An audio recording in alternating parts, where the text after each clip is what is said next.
ሰላም ጤና ይስጥልን የተከበራችሁ የኪና ቲቪ ተመልካቾች፣ ዛሬም እንደተለመደው አዲስና አጓጊ መረጃዎችን ወደ እናንተ ይዘን መጥተናል። እስከ ፕሮግራማችን ፍጻሜ ድረስ አብራችሁን ቆዩ።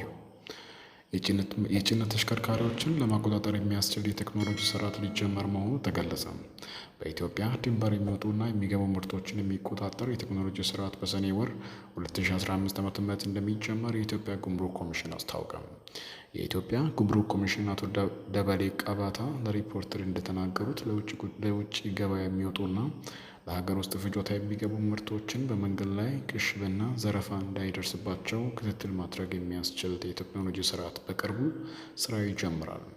ስርዓቱ ከዚህ በፊት አስመጪና ላኪዎች በርካታ ሚሊዮን ብሮች ያወጡባቸው ምርቶች በቁጥጥር ስርዓት ጉድለት የነበረባቸውና በቴክኖሎጂ የታገዙ ባለመሆናቸው ሲቀሽቡና ሲጠፋባቸው እንደነበረም ኮሚሽነሩ አስታውቋል።